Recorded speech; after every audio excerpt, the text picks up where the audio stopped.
సరే ఎందుకు పర్టికులర్గా ఈ ప్రశ్న మిమ్మల్ని అడగాలంటే మీ గురించి నేను తెలుసుకున్నప్పుడు మీతో మాట్లాడినప్పుడు మీరు ఆంధ్రప్రదేశ్లో చాలా చోట్ల ఇన్వెస్ట్ చేశారు, జిల్లాల్లో కూడా చేశారు.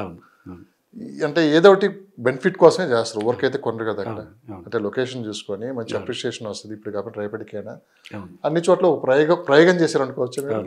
డెఫినెట్గా అండి. ఎందుకంటే ప్రయోగం అనుకోవచ్చా లేకుంటే ప్రయోగం అప్పుడంటే నాకు ప్రయోగం తెలియదు, కానీ ఒక నమ్మకం నాకు చెప్పిన మా గురువు ఎవరైతే ఉన్నారో ఇన్వెస్ట్మెంట్లో, అంటే నేను మార్కెటింగ్లోంచి వచ్చిన వ్యక్తిని కాబట్టి చెప్తున్నాను. నువ్వు డబ్బులు అయితే ఈరోజు నీ దగ్గర ఉండవు, అది చెల్లిస్తూ ఉంటుంది, ఎక్కడికన్నా పోతుంది. నీకు సంపాదించిన ప్రతి రూపాయిని ల్యాండ్ మీద పెట్టుకో అని ఒకటే చెప్పాడు నాకు. ఒక 40 ప్లాట్లు సంపాదించుకో ఎక్కడైనా సరే. ఆ 40 ప్లాట్లు ఒకే చోట కొనకుండా జిల్లాల్లో ఎందుకు ప్రయోగం చేశారని కూడా ఎవరు చేయాలని ఈ ప్రయోగం చెప్పండి, అది నాకు ఎప్పటి నుంచి తెలుసుకోవాలి. ఇప్పుడు ఒకటి సార్ దానికి కూడా కారణం ఉంది. అప్పుడు ఏమయ్యేదంటే మనకి ఈ యాజిటేషన్ స్టార్ట్ అయిన టైం అన్నమాట. తెలంగాణ మూవ్మెంట్ స్టార్ట్ అయింది. మాకు ఎలా ఉండేది అప్పుడు ఆ ఏపీలో కూడా బ్రాంచెస్ ఉండేవి. శ్రీకాకుళం నుంచి చెన్నై దాకా బ్రాంచెస్ ఉండేవి, హైదరాబాద్లో ఉండేవి. హైదరాబాద్లో యాజిటేషన్ స్టార్ట్ అయినప్పుడు ఇక్కడ డల్ అయిపోయేది మార్కెట్. అప్పుడు ఏమైంది, ఏపీలో మళ్ళీ పుంజుకుండేది, అక్కడ వెంచర్లు చేసేవాడు. ప్రయోగం అనొచ్చా? ప్రయోగం ఒక రకంగా, అంటే ఆ సిచ్యువేషన్ తగ్గట్టుగా ఆలోచించిన వ్యక్తి యొక్క తెలివితేటలు ఇవి. ఎందుకంటే ఏం లేదు, ఎందుకంటే అతని మీద కొన్ని వేల మంది ఆధారపడి ఉన్నారు, వాళ్ళకి మార్గం చూపించాలని ఆలోచనతో అప్పుడు చేసింది ప్రయోగం. అది సక్సెస్ అయ్యాం మేము. అదే టైంలో మేము ఎక్కడ వెంచర్ వేస్తే అక్కడ నేను ప్లాట్ కొనుక్కుండే, 1-2 ప్లాట్లు కొనుక్కుండేవాడిని. నాకు వైజాగ్ దగ్గర నుంచి విజయవాడ, గుంటూరు, రాజమండ్రి, తిరుపతి, నెల్లూరు కనపడుతుంది సార్. ఎందుకంటే ఆ వెంచర్లో మీరు కూడా కొనుక్కున్నారంటే నమ్మకంగా కూడా కొనుక్కోవచ్చు. మీ 2 ప్లాట్లు ఉన్నాయంటే మీరే కొనుక్కున్నప్పుడు మీరు అమ్మి పెడుతున్నారని కొనే వాళ్ళు ఈజీగా ఉంటారు కదా. దాన్నే నేను కంటిన్యూ చేస్తాను. నా వెంచర్లో కూడా ఎప్పుడు కూడా 1000 నుంచి 2000 గజాలు నేను అమ్మను, నా కోసమే పెట్టుకుంటాను నేను. ఎందుకంటే ఆ వెంచర్ మొత్తం అమ్మేసానంటే దాని మీద ప్రేమ పోతుంది నాకు. నమ్మకం కదా సార్, నమ్మకం వెళ్ళిపోవట్లేదు. మీరు ఉన్నారు అందులో, నేను దాంట్లో ఉంటాను. నిజంగా తప్పు జరిగింది అనుకో మీరు భాగమవుతారు కాబట్టి అదేం లేదు. ఎందుకంటే కోట్ల రూపాయలు పెట్టి కొనేటప్పుడే ల్యాండ్ అన్ని అప్రూవల్స్ అన్ని కూడా తీసుకోవటం, జెన్యున్గా ఉన్న ల్యాండే మనం కొంటాం. అంటే ముందు మనం నష్టపోకూడదు కదా. ప్రతి ఒక్కరు కూడా జెన్యున్గా చేసే వ్యక్తులు కూడా ముందు ల్యాండ్ కొనేటప్పుడే అన్నీ చూసుకుంటారండి. ఎందుకంటే కోట్ల రూపాయలు కస్టమర్ల కంటే ముందు మనం ఇన్వెస్ట్ చేస్తాం. అది బయట నుంచి తెస్తున్నామా, లేకపోతే ఇన్వెస్టర్స్ పెడుతున్నారా, లేకపోతే మనం పెడుతున్నామా అనేది కాదు. అంచేత ఆ జాగ్రత్తలు మనం తీసుకుంటాం కాబట్టి మనం మోసం చేయడానికి ఆలోచన ఉండదు. నేను చెప్తున్నాను కదండి, ఇప్పుడు దగ్గరగా తక్కువ టైంలోనే ఎక్కువ కోటేశ్వర్లు అయిపోవాలని ఆలోచన కూడా వస్తున్న కొంతమంది వ్యక్తులు ఓన్లీ టోకెన్స్ 30,000 అనుభవంతో 30 సంవత్సరాల అనుభవంతో చెప్పండి, ఇవాళ డబ్బులు వస్తాయి రేపు వస్తాయి అని చెప్పి హడావుడి చేసే వాళ్ళకి అది వద్దండి, అస్సలు వద్దు సార్. ఎందుకంటే ఖచ్చితంగా కొంతకాలం అనేది హోల్డ్ చేసి పెట్టుకోవాలి. మన షేర్ మార్కెట్ కాదు ఇది, రియల్ ఎస్టేట్ అనేది. ఒకసారి కొన్న తర్వాత దాని గురించి మర్చిపోండి. ల్యాండ్ కొని మర్చిపోండి, దాన్ని మర్చిపోమంటే మొత్తం మర్చిపోమనట్లేదు. అంటే ఇన్వెస్ట్ చేసాం కాబట్టి 5 years మినిమం టైం దాంట్లో పెట్టుకోండి, ఖచ్చితంగా మీకు డబుల్ అవుతుంది. ఎక్కడ ఇన్వెస్ట్ చేసినా కూడా జెన్యున్గా ఉన్న ల్యాండ్లో ఇన్వెస్ట్ చేస్తే. నేను కస్టమర్లకు కూడా చెప్పేది అదే, ఇన్వెస్టర్స్ కూడా చెప్పేది అదే. మీరు ఏదైతే ఇన్వెస్ట్ చేయాలనుకుంటున్నారో ఖచ్చితంగా మీది ఆంధ్రప్రదేశ్ అవ్వచ్చు, లేదా తెలంగాణ అవ్వచ్చు, లేదా హైదరాబాద్ అవ్వచ్చు, లేదా ఎక్కడైనా సరే ఒక మంచి ప్లేస్లో మీరు ఇన్వెస్ట్ చేయండి. అది జెన్యున్గా ఉన్న ల్యాండ్ మీద ఇన్వెస్ట్ చేయండి. మీరు పెట్టిన ప్రతి రూపాయికి 10 రూపాయలు మీ ముందుకు వస్తుందండి. సార్ ఫైనల్గా చాలా టైం అయిపోయింది ఇప్పటికి. ఒక ప్రశ్నతో నేను ముగిచ్చేస్తాను.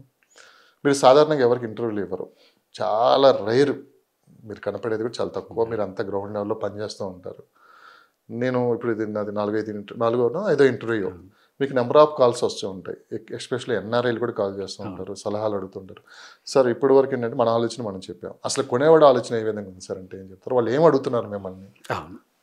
ఎందుకంటే సార్ ప్రతి ఒక్కరు కూడా డబ్బు సంపాదిస్తున్నారు, కష్టపడి సంపాదిస్తున్నారు. ఇక్కడ కన్న తల్లిని, కన్న ఊరిని అందరినీ వదిలేసి ఎక్కడికో వెళ్ళి వాళ్ళు ₹1 సంపాదించుకున్నారు, డాలర్స్లో సంపాదిస్తున్నారు. మంచి డబ్బులే వస్తున్నాయి మనకి.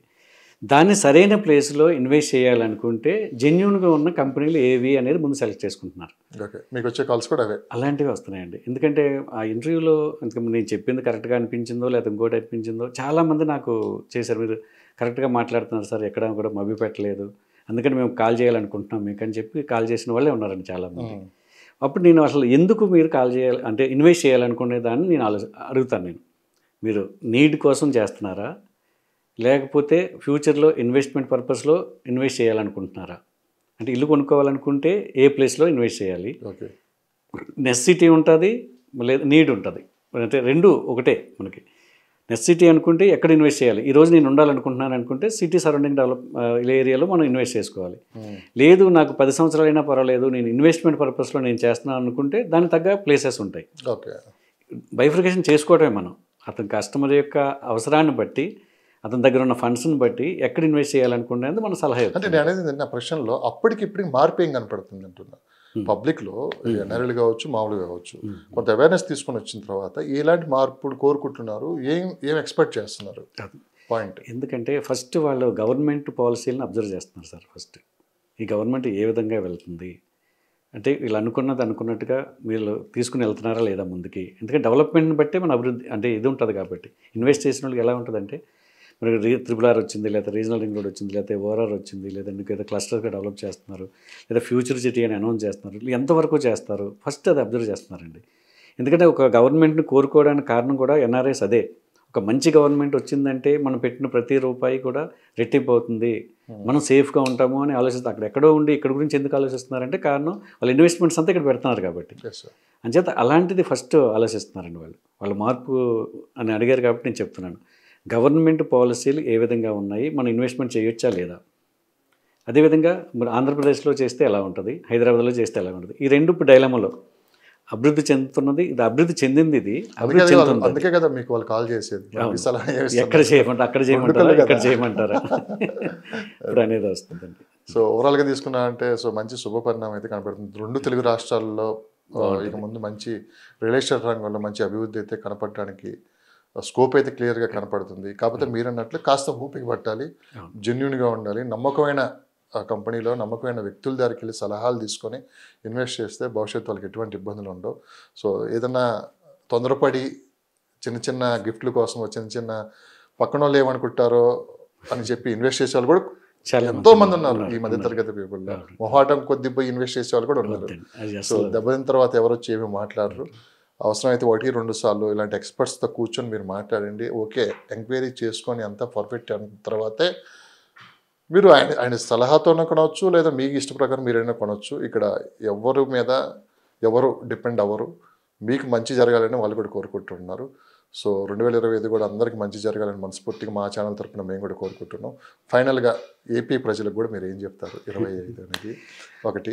ఆర్పీ అంటే ఎన్ఆర్ఐ అనేది ఒక పడిపోయింది ఈ మధ్యకాలంలో. ఎక్కువ మంది మిమ్మల్ని అప్రోచ్ అవుతున్నారని కూడా బయటకు వచ్చింది. వాళ్ళ కోసం కూడా మీరు స్పెషల్గా ఒక టైం ఏమైనా కేటాయించే అవకాశం ఉందా మీతో మాట్లాడటానికి? మీకు ఫోన్ చేసి ఒక టైం పర్టికులర్గా ఈ టైంలో అయితే ఈ 1 అవర్ నేను అందుబాటులో ఉంటానని చెప్పి. అంటే నన్ను వేరే వాళ్ళు అడిగారు, టైమింగ్స్ వేరు, ఆయన ఏబీజీలో ఉంటారో తెలియదు, మనకు ఒక టైం ఏమన్నా ఆయన పెడితే ఆ టైంలో మేము చేసి మాట్లాడటానికి బాగుంటుందని చెప్పి 1-2 ఎన్ఆర్ఐలు నన్ను అడిగారు. అది వాస్తవంగా జరిగింది కాబట్టి మీకు చెప్తున్నాను. తప్పకుండా అండి. నా ఆఫీసు 10 to 6 అని కాదండి, 24 hours ఆఫీస్ నాకు ఓపెనే. ఎందుకంటే నా సెల్ నా దగ్గర ఉన్నంతకాలం నేను ఆఫీస్లో ఉన్నట్టే లెక్క. మీరు ఎన్ఆర్ఐస్ కాబట్టి మీరు మాకు డే టైం, మీకు నైట్ టైం అవుతుంది. మీరు డే టైంలో నాకు కాల్ చేస్తారంటే నాకు నైట్ టైం అవుతుంది కాబట్టి అభ్యంతరం ఏం లేదు. ఇక్కడ నాకు 11-12 వరకు కూడా మీరు కాల్ చేయొచ్చు నైట్ టైం. నేను అందుబాటులోనే ఉంటాను. మీరు ముందు మాత్రం నాకు ఒక మెసేజ్ పెట్టండి. మెసేజ్ పెట్టి నేను ఓకే అనుకున్న తర్వాత మీరు కాల్ చేయండి. మీకున్న డౌట్స్ కానీ, ఎక్కడైతే ఇన్వెస్ట్ చేయాలనుకుంటున్నారు కానీ, ఏదైనా సలహా కావాలనుకున్నా, అంటే వెంచర్స్ గురించి కానీ, లేకపోతే ల్యాండ్స్ గురించి కానీ, ఏదైనా కూడా నేను తప్పకుండా మీకు సమాధానం నేను చెప్తాను. నాకున్న పరిధిలో, నాకున్న నాలెడ్జ్లో నేను మ్యాక్సిమం మీకు మంచి సలహానే ఇవ్వగలని నేను అనుకుంటున్నాను. అదేవిధంగా ఆంధ్రప్రదేశ్ రాష్ట్ర ప్రజలకు కొత్త సంవత్సరంలో ముందుగా నూతన సంవత్సర శుభాకాంక్షలు. మీరు ఆంధ్రప్రదేశ్ దినదినాభివృద్ధి చెందాలని మనస్ఫూర్తిగా కోరుకుంటున్నాను. ఎందుకంటే నేను కూడా ఒక ఏపీకి చెందిన వ్యక్తినిగా మరి ఆంధ్రప్రదేశ్ డెవలప్ అవ్వాలనే కోరుకుంటున్నాను.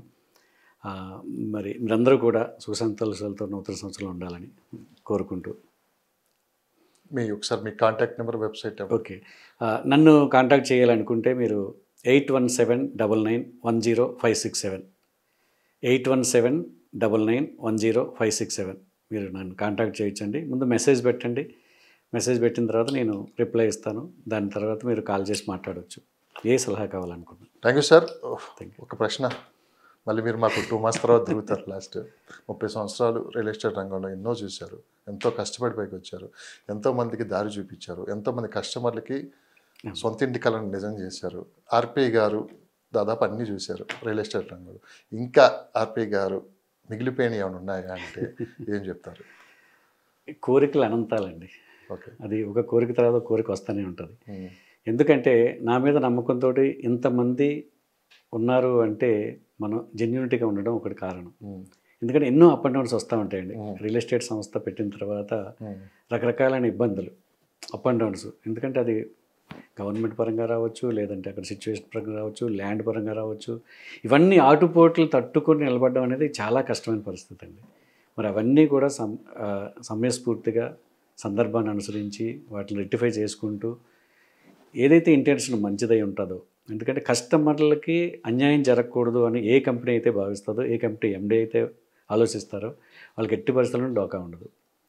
రాత్రి కోటేశ్వర్లు అయిపోదాం, ఒక టార్గెట్ పెట్టుకుందాం, 100 కోట్ల 200 కోట్ల 1000 కోట్ల అని మోసం చేయడం మొదలు పెడుతున్న పరిస్థితి ఉందంటే మాత్రం ఖచ్చితంగా ఏదో చోట ఫుల్ స్టాప్ పడుతుందండి. అంటే అట్లాగనే చేస్తే ఆర్పి గారు ఇప్పుడు ఎక్కడ యూఎస్లోనో దుబాయ్లోనో ఉండాలి. ఒక పెద్ద కంపెనీ ఓపెన్ చేసింది. కోట్లు సంపాదించాలని ఆలోచన లేదు, ఏమీ లేదు. కరెక్ట్ సార్, నేను కూడా బాగా అబ్జర్వేషన్ చేశాను మిమ్మల్ని. డౌన్ టు ఎర్త్ నేను. ఎందుకంటే నేను అప్పుడు ఎలా ఉన్నానో ఇప్పుడు కూడా అదే పరిస్థితి నాది. నేను ఏదో క్యాడర్లోకి వెళ్ళిపోయానో లేదా ఇంకోటి ఆలోచనే లేదు.